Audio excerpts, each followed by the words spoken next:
Hai, selamat datang di Me Up Movie. Kembali lagi, aku Natyas yang akan temani kamu ceritakan film seru dan menegangkan. Sebelum masuk ke filmnya, jangan lupa di-subscribe dulu ya channel aku ini agar kalian tidak ketinggalan nonton film seru lainnya. Kali ini aku akan ceritakan film yang berjudul Parasit yang dirilis di video premier pada 21 Juni 2019. Film ini menceritakan tentang keluarga Kim, si ayah bernama Kim Ki-taek, ibunya bernama Chung Suk, anak pertama mereka bernama Kim Ki-woo, dan anak keduanya Kim Ki-jeong. Mereka ini satu keluarga pengangguran dengan masa depan suram menanti mereka. Mereka tinggal di rumah semi basement. Terkadang mereka bekerja sebagai pelipat kotak pizza. Suatu hari, Ki-woo, anak laki-laki tertua, direkomendasikan oleh sahabatnya yang merupakan seorang mahasiswa dari universitas bergengsi agar Ki-woo menggantikannya menjadi guru les yang dibayar mahal. Saran itu membuka secerca harapan bagi Ki-woo untuk mendapatkan penghasilan tetap. Dengan penuh restu serta harapan besar dari keluarga, Ki-woo menuju ke rumah keluarga Park Dong-ik, seorang pemilik perusahaan IT global. Ki-woo bertemu dengan Nyonya Park Yeon-gyo untuk wawancara kerja, dan setelah pertemuan itu, serangkaian konflik pun dimulai. Gimana kisah lengkapnya? Yuk kita masuk ke filmnya. Namun, jangan lupa siapkan camilan dan minumannya agar tambah seru nonton ceritanya. Selamat menonton!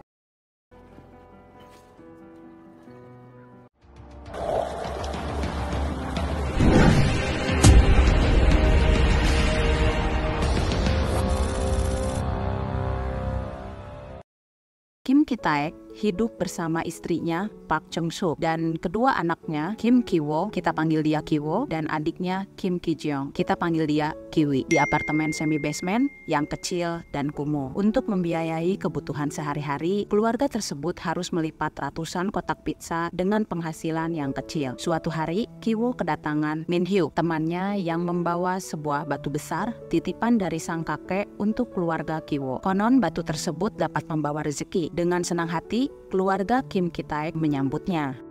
Saat bicara berdua dengan sahabatnya itu, Ki-woo menceritakan penderitaan keluarganya yang tak memiliki penghasilan, hingga dia dan adiknya tak bisa melanjutkan kuliah. Min Hyuk mengenalkan salah satu muridnya bernama Park Da-hye. Da-hye ini merupakan anak dari keluarga kaya raya. Karena Min Hyuk mau lanjutkan kuliahnya ke luar negeri, dia meminta Ki-woo untuk menggantikannya mengajar privat bahasa Inggris untuk Park Da-hye. Dia sudah percaya pada Ki-woo bisa menjaga Da-hye untuknya, karena kelak setelah kuliahnya selesai, dia akan melamar Da-hye. Kalau sama teman yang lain, dia khawatir mereka akan mesum pada calon kekasihnya itu. Juga karena ngajar privat anak orang kaya itu bayarannya lumayan mahal. Mengambil alih pekerjaannya sebagai guru les privat bahasa Inggris untuk Park Da-hye itu tak mudah. Ki-woo harus memalsukan identitasnya dan mengaku dari universitas terpandang.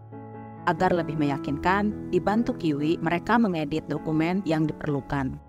Berbekal dokumen hasil editan sang adik juga atas doa restu dari ayah ibunya, dengan percaya diri, Ki-woo berangkat menuju kediaman keluarga Park. Dia disambut hangat oleh Bibi Mungguang. Dia adalah asisten rumah tangga di rumah itu. Kita panggil dia Bibi Moon. Lanjut, dia diwawancarai oleh Nyonya Park. Namun, saat Ki-woo menunjukkan semua dokumennya, Nyonya Park tak peduli karena dia lebih percaya pada Min Hyuk yang telah merekomendasikannya. Akhirnya, Ki-woo berhasil mendapatkan pekerjaan tersebut, bahkan langsung mengajar di hari itu juga, disaksikan langsung oleh Nyonya Park. Setelah selesai mengajar, Ki-woo diperkenalkan pada Bibi Moon, agar nanti saat mengajar selanjutnya, Bibi Moon lah yang akan melayani kebutuhan Ki-woo jika lapar atau haus. Dan tiba-tiba Dasong menyerang mereka dengan panah mainannya. Nyonya Park menceritakan sedikit tentang anak keduanya. Dia adalah anak laki-laki yang sangat aktif. Saking aktifnya, si ibu pun sudah mendaftarkannya ikut pramuka. Namun selain itu, Dasong ini memiliki bakat seni yang luar biasa. Mendengar itu, Ki-woo dapat inspirasi, merasa ada peluang memasukkan keluarganya untuk bekerja di rumah keluarga Park. Ki-woo pun merekomendasikan Kiwi sebagai guru les untuk Dasong. Tentunya dengan memasukkan memalsukan identitasnya lagi dengan dalih untuk menyalurkan bakat seni dasong. Ceritanya, Kiwo merekomendasikan salah satu teman sepupunya. Dia lulusan seni di Illinois University, Chicago. Dia bernama Jessica. Kiwo menjelaskan bahwa si Jessica ini mampu mengatasi kondisi anak-anak, bahkan dapat membantu si anak masuk sekolah unggulan karena dia juga menguasai psikologis anak. Pokoknya Jessica ini memiliki reputasi yang sangat istimewa. Mendengar ocehan Kiwo membuat Nyonya Park penasaran pada sosok Jessica, lalu meminta dipertemukan dengan Jessica. Namun Kiwo meyakinkan Nyonya Park bahwa si Jessica bayarannya sangat mahal. Namun Nyonya Park tidak memperdulikan itu. Esoknya Kiwo kembali ke rumah Nyonya Park. Sebelum masuk, Kiwi mengulang nama dan identitas barunya. Jessica anak tunggal, Illinois, Chicago, teman sekolah Kim Jinmo, sepupu Kiwo. Ungkap Kiwi menghafal identitasnya. Dan satu lagi, Kiwo dan Kiwi berpura-pura tidak saling mengenal sebelumnya. Kemudian mereka memencet bel. Adanya guru seni baru, Dahye sangat cemburu. Menyaksikan tingkah Dahye yang cemburu berat, Kiwo menyentuh Dahye. Kemudian Dahye kegirangan. Di hari pertama Jessica mengajar Dasong, benar saja Jessica dapat menaklukkan Dasong menjadi anak penurut. Dia menyelesaikan lukisannya dengan baik. Namun dari hasil melukisnya, Jessica menemukan gambar yang tidak biasa. Di setiap gambarnya, dia menggambar sisi gelap di bagian kanan bawah. Itu tanda adanya gejala gangguan jiwa. Mendengar itu Nyonya Park sangat terkejut karena dia juga menemukan sisi gelap di lukisan sebelumnya. Namun Jessica meyakinkan bahwa biasanya gejala tersebut bisa sembuh dengan sendirinya. Karena kejadian itu, Nyonya Park menjadi semakin yakin dan percaya kepada Jessica. Tentu, Jessica tidak menyia-nyiakan kesempatan itu. Dia minta jadwalnya ditambah jadi 4 sesi setiap minggunya dan masing-masing 2 jam. Dengan alasan ini bukan les biasa, namun sebagai terapi seni. Padahal nyatanya diagnosa tersebut hanya karangan Kiwi saja. Tak lama Tuan Park datang. Mengetahui guru Dasong telah selesai mengajar, Tuan Park memerintahkan supir pribadinya untuk mengantarkan Jessica pulang. Di perjalanan, Pak Supir Yon menggoda Jessica dan memaksanya mengantarkan Jessica sampai ke rumah. Kiwi yang merasa risih malah dapat peluang. Dia berencana memfitnah Pak Yon. Melihat gelagat Pak Yon yang sedikit mesum, segera Kiwi membuka CD-nya, lalu meletakkannya di dalam mobil. Saat Kiwi makan malam bersama ayah dan Kiwo, Kiwi memastikan ayahnya bisa menyetir Mercedes-Benz. Si ayah terdiam sejenak dan mengiyakan karena sebelumnya si ayah pernah menjadi supir parkir valet dan sempat beberapa kali memarkirkan Mercedes-Benz. Kiwi berencana akan merekomendasikan ayahnya menjadi supir Tuan Park pada Nyonya Park. Saat perjalanan pulang, Tuan Park tak sengaja menjatuhkan berkasnya dan menemukan sebuah CD wanita. Sesampainya di rumah, dia membicarakannya pada si istri. Jelas, mereka sangat kecewa pada kelakuan Supir Yon yang telah berbuat nakal di mobil bosnya. Singkat cerita, akhirnya mereka memecat Supir Yon. Saat Kiwi selesai mengajar, Nyonya Park tampak sedang bermasalah. Saat itulah Kiwi beraksi, seolah memahami masalah yang sedang mereka hadapi, yang berujung dia merekomendasikan seorang rekan pamannya yang berpengalaman, tenang, dan sopan, yaitu ayahnya. Karena Nyonya Park merasa sudah tidak percaya pada orang lain, maka dia menerima tawaran Kiwi. Di sisi lain, Kiwo mengajak si ayah ke dealer mobil untuk mempelajari kendaraannya, agar nanti ketika mengendarai mobil Tuan Park, dia sudah paham. Hari berikutnya, Pak Kim mendatangi kantor Tuan Park. Dengan setia, dia menunggu Tuan Park yang sedang rapat. Tuan Park ngetes keahlian nyetir Pak Kim. Dia duduk di belakang sambil memegang secangkir kopi. Dia sangat kagum dengan cara menyetir Pak Kim yang sangat tenang. Begitupun saat sedang berbelok.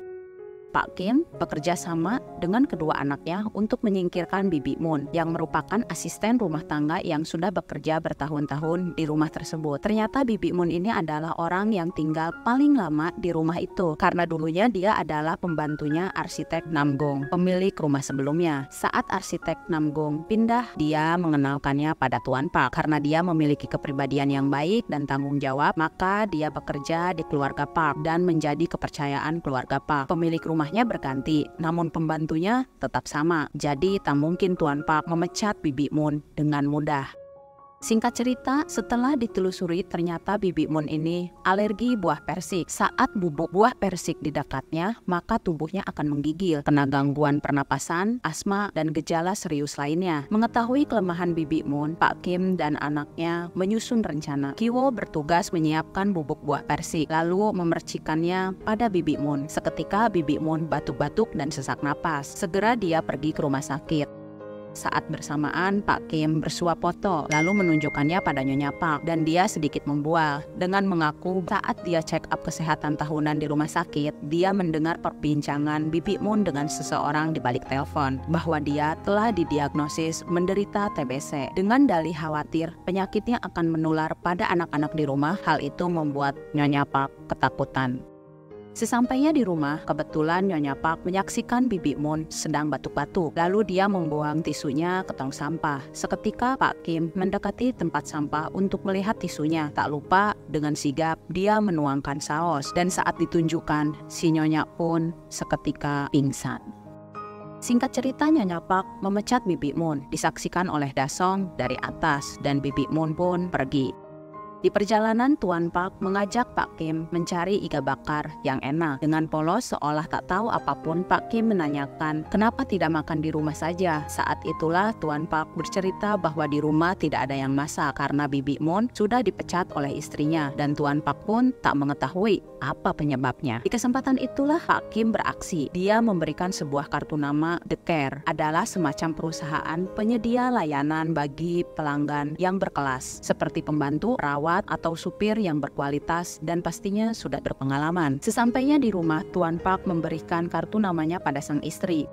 Esoknya, Nyonya Park menghubungi nomor telepon yang ada di balik kartu namanya, yang tersambung pada Kiwi, yang meminta Nyonya Park untuk menyiapkan syarat dan berkas-berkas seperti kartu identitas, kartu keluarga, surat keterangan penghasilan, dan sertifikat tanah.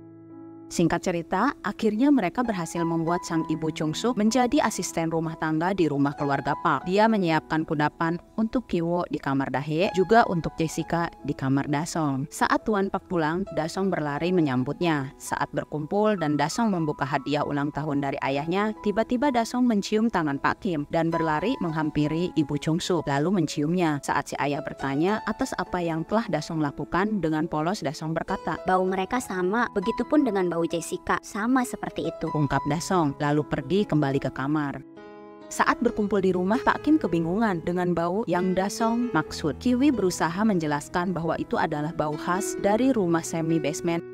Suatu hari, keluarga Park Dong-ik bersiap berkemah selama sehari semalam sebagai hadiah ulang tahun si bungsu. Sebelum berangkat, Dahe berusaha membujuk si ayah agar dirinya diizinkan untuk tidak ikut liburan dan membiarkannya belajar bahasa Inggris dengan Kiwo di rumah. Mendengar rengekan anak sulungnya, jelas si ibu berteriak tidak mengizinkan. Setelah keluarga Park pergi, keluarga Kim menikmati rumahnya dengan bebas. Mereka bermalas-malasan, bermain di taman, lalu malamnya minum-minum dan mabuk bersama. Kiwo mengungkapkan bahwa dia menyukai Dahe dan berencana kelak saat Dahe kuliah, dia akan melamarnya sambil menunjukkan buku harian Dahe yang dia ambil dari kamarnya. Lalu mereka saling memuji akting masing-masing sambil tertawa. Dan Kiwi baru menyadari bahwa dari tadi mereka ngemil makanan. Kemudian keluarga Kim melanjutkan berpesta dan berlaga layaknya orang kaya. Malam semakin larut, hujan pun turun dengan deras. Tak lama mereka dikejutkan dengan suara bel yang tiba-tiba berbunyi. Saat dicek, ternyata itu adalah Bibi Moon. Dia tahu keluarga Park sedang tidak di rumah, namun dia yakin bahwa di dalam rumah pasti ada pembantu barunya, karena Bibi Moon masih suka chatan dengan Dasong. Bibi Moon meminta izin masuk ke rumah karena ingin mengambil sesuatu di ruangan bawah tanah yang ketinggalan. Bibi Moon meyakinkan Ibu Chung Suk bahwa CCTV di depan rumah sudah dia rusak agar jejaknya tidak diketahui oleh keluarga Park. Karena Bibi Moon terus mendesak, akhirnya Ibu Chung Suk mengizinkan Bibi Moon masuk. Setelah seluruh keluarga Kim bersembunyi, Ibu Chung Suk membukakan pintu. Awalnya Ibu Chung Suk membiarkan Bibi Moon pergi sendiri ke basement dapur. Namun, atas desakan Kiwo, mereka akhirnya mengikuti Bibi Moon. Tanpa diduga siapapun, Bibi Moon menunjukkan sebuah bunker. Di sana ternyata ada suaminya bernama Geunse, bersembunyi selama 4 tahun untuk menghindari jeratan rentenir. Ketika Ibu Chung Suk mengancam akan memanggil polisi, Pak Kim, Kiwo, dan Kiwi yang sedang menguping di balik lorong tangga, tiba-tiba mereka terjatuh, membuat kebohongan keluarga Kim secara tidak sengaja terbongkar. Bibi Moon memanfaatkan kesempatan itu dengan mereka menggunakan ponselnya dan mengancam keluarga Kim akan mengirim rekaman itu kepada keluarga Park. Akhirnya keluarga Kim dapat hukuman. Mereka berdiri di atas lutut sambil mengangkat tangan dan Bibi Moon terus merekamnya sambil memijit suaminya. Saat lengah, keluarga Kim menyerang Bibi Moon dengan sigap merebut ponselnya. Namun tiba-tiba telepon rumah berdering. Segera Ibu Chung Suk mengangkatnya. Yang ternyata itu panggilan masuk dari Nyonya Park yang sedang dalam perjalanan kembali ke rumah. Dia minta disiapkan ramdon atau ramen udon karena 8 menit lagi dia sampai rumah. Segera keluarga Kim membereskan dengan tugas masing-masing. Ibu Chung Suk membereskan dapur secepat kilat, lalu menyiapkan ramdon. Pak Kim membawa Geunse, juga Kiwo membawa Bibi Moon untuk kembali ke bunker. Sedangkan Kiwi, dia membereskan sampah sisa makanan di ruang tengah. Tak lama kunci pintu berbunyi. Keluarga Park tiba dan memasuki rumah. Kiwi tak sempat pergi, dia bersembunyi di bawah meja. Tak lupa Kiwo mengembalikan buku harian Dahye ke tempatnya dan segera bersembunyi di bawah tempat tidur kamar Dahye. Bibi Moon sempat berlari naik tangga kembali menuju basement dan dapur. Ibu Chung Suk yang sedang menuangkan ramdon mendengar suara langkah Bibi Moon. Dengan sigap dia menghampirinya lalu menendang Bibi Moon hingga dia terjatuh kembali ke dasar basement lalu pingsan. Di dalam bunker, Pak Kim menyaksikan Geunse memainkan stop kontak lampu yang bertujuan memberikan kode Morse setiap hari sebagai bentuk ungkapan terima kasihnya pada Tuan Park yang telah memberinya tempat tinggal. Nyonya Park menyaksikan lampu tangga terus berkedip. Dia tidak menyadari bahwa itu adalah kode Morse. Dia mengira lampu sensornya rusak dan melanjutkan makannya. Pak Kim segera mengikat Geunse dengan lakban, lalu mengikat mulutnya dengan kain. Begitupun pada Bibi Moon, lalu mencabut handle pintu bunkernya agar mereka tidak bisa membuka pintunya dari dalam. Kemudian kembali menutup pintu bunker dan menyembunyikan handle pintu bunker di atas lemari. Sambil makan, Nyonya Park sedikit bercerita pada Ibu Chung Suk tentang kejadian yang menimpa di rumah itu saat merayakan ulang tahun beberapa tahun lalu. Saat semua orang tertidur, di tengah malam, diam-diam Dasong turun ke dapur untuk makan kue di kulkas. Dia melihat penampakan dari arah pintu basement, membuat Dasong ketakutan hingga kejang dan tak sadarkan diri. Kata dokter, jika tidak cepat ditangani, itu akan berakibat fatal. Saat Dahye beranjak, Kiwo keluar dari persembunyiannya. Pun ketika keluarga Park sedang lengah karena kenakalan Dasong, keluarga Kim bergegas keluar dari persembunyiannya, lalu lari menuju pintu keluar. Namun tiba-tiba Dasong muncul dari tangga. Mereka bertiga bergegas sembunyi di bawah meja bersama Kiwi. Dasong berlari bermain tenda di halaman rumah. Lalu Nyonya Park dan Tuan Park memantaunya dari sofa tengah rumah, persis di lokasi yang sama dengan tempat persembunyian keluarga Kim, di bawah mejanya. Di sana Tuan Park sempat bercengkrama membicarakan soal ungkapan Dasong tempo lalu tentang bau khas para asistennya karena menghina keluarga Kim yang memiliki bau khas seperti bau rendaman kain basah. Aroma itu sering dia cium saat Pak Kim menyetir. Lalu Tuan Park juga sempat membahas CD murahan yang ia temukan di mobil. Pembicaraan tersebut membuat Pak Kim dan Kiwi sedikit tersinggung dan sakit hati. Namun mereka menahan emosinya dengan sabar dan terus bersembunyi. Malamnya, saat Tuan Park mulai mendengkur, mereka bergegas keluar dari persembunyiannya. Kiwo dan Kiwi aman. Namun saat giliran Pak Kim, tiba-tiba Dasong menyorotkan lampu dan berteriak melalui walkie-talkie yang membangunkan kedua orang tuanya. Pun dengan Pak Kim yang langsung tak bergerak dalam gelap. Saat Tuan Park kembali tidur, Pak Kim kembali merangkak dan mereka berhasil keluar dari ruangan itu. Mereka menuju garasi, lalu berlari keluar. Mereka terus berlari dalam keadaan hujan deras. Sesampainya di daerah rumah, ternyata pemukiman mereka sudah tergenang air. Karena rumah mereka berada di basement gedung, sudah dipastikan rumahnya sudah terendam air. Kiwo sempat mengambil batu keberuntungannya, pun dengan Kiwi yang mengambil uang dan rokoknya yang dia sembunyikan di toilet. Dan Pak Kim menyelamatkan barang berharga yang ia miliki lalu keluar. Tidak ada jalan lain. Akhirnya mereka beristirahat di tempat pengungsian. Di sana, Kiwo sempat menyampaikan permohonan maafnya pada si ayah. Karenanya lah semua ini terjadi, sambil memeluk batu keberuntungannya.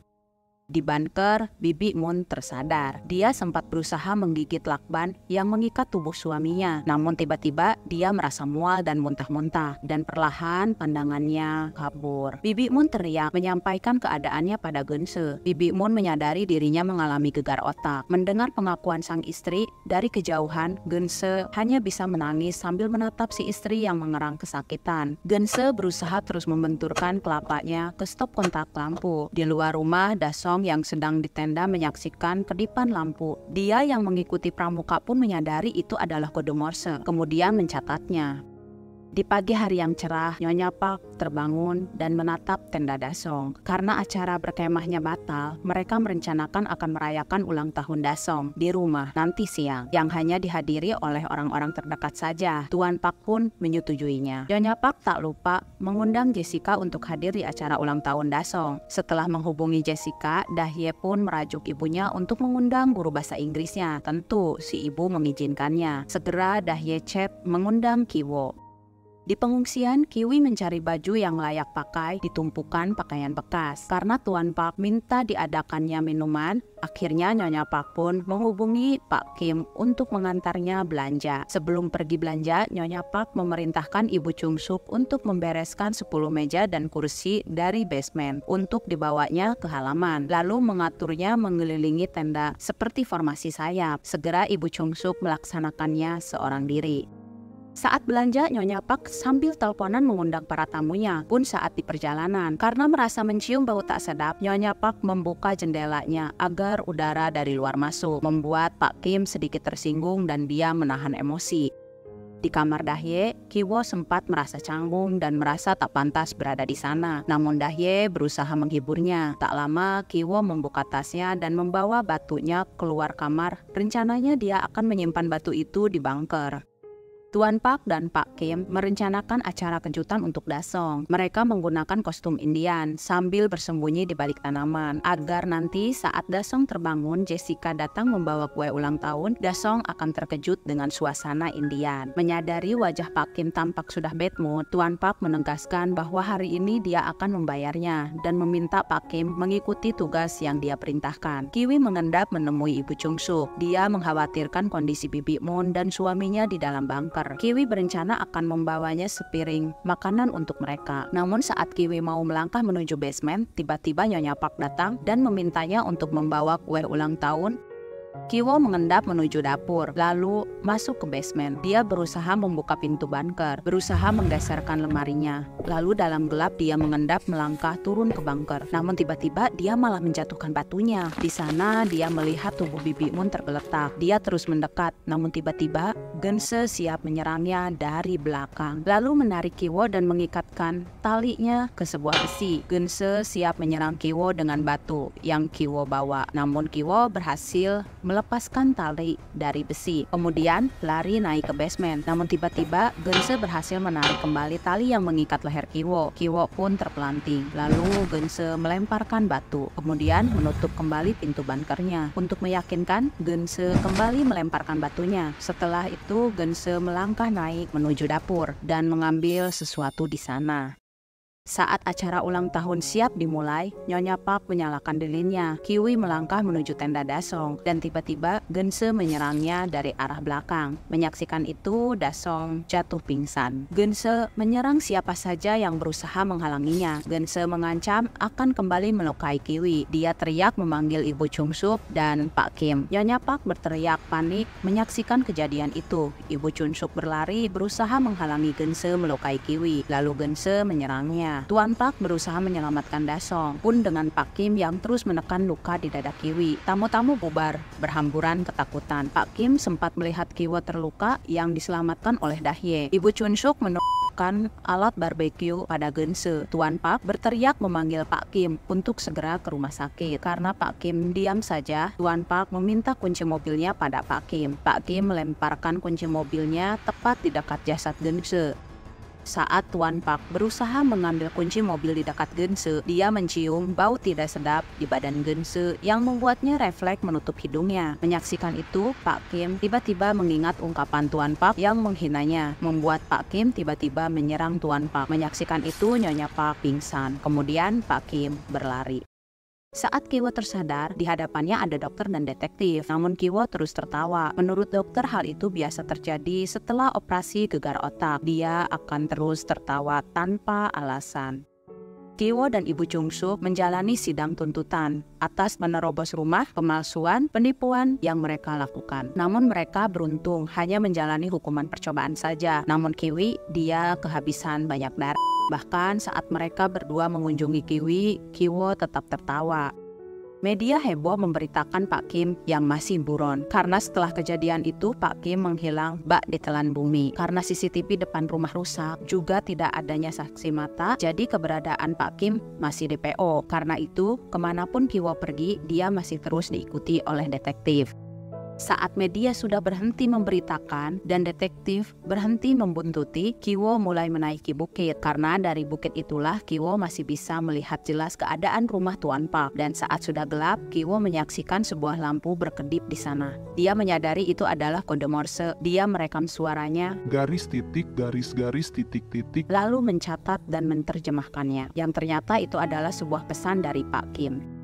Anakku, kau seorang pramuka yang hebat, maka ayah membuat pesan dengan cara ini. Ayah yakin ibumu sehat, pun denganku di sini baik-baik saja. Meskipun ayah menangis jika teringat Kiwi, sampai kini ayah merasa hari itu tidaklah nyata, seperti mimpi, tapi ternyata tidak. Saat itu ayah berlari dan keluar. Ayah sadar kemana ayah harus pergi. Ayah mengendap dan masuk ke basement, lalu masuk ke dalam bunker. Aku selalu merasa bersalah pada Tuan Park, dan aku hanya bisa menangis dan meminta maaf padanya sambil menatap gambarnya. Rumah dengan kejadian semacam itu tentu akan sulit menjualnya. Ayah kesulitan makan saat rumah ini kosong. Tapi ada untungnya saat rumah ini kosong, ayah bisa menguburkan Bibi Moon dengan layak di bawah pohon halaman rumah. Rumah ini juga sempat laku oleh orang luar yang baru datang ke Korea. Setiap tengah malam, ayah mempertaruhkan nyawa hanya untuk mencuri makanan dari kulkas. Lama tinggal di bunker membuat penglihatanku terasa buram. Setiap malam, aku selalu membuat pesan ini, berharap suatu hari nanti kau akan melihatnya. Sampai jumpa, nak.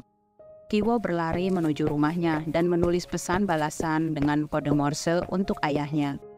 Ayah, hari ini aku membuat rencana paling dasar. Aku akan kuliah dan menikah, lalu bekerja menghasilkan uang yang sangat banyak, hingga aku punya banyak uang untuk membeli rumah itu. Di hari aku pindah ke sana, aku dan ibu akan menunggu ayah di halaman, karena di sana mataharinya sangat indah. Yang perlu ayah lakukan hanyalah menaiki tangga itu dan menemui kami. Sebelum hari itu tiba, jagalah diri ayah. Sampai jumpa.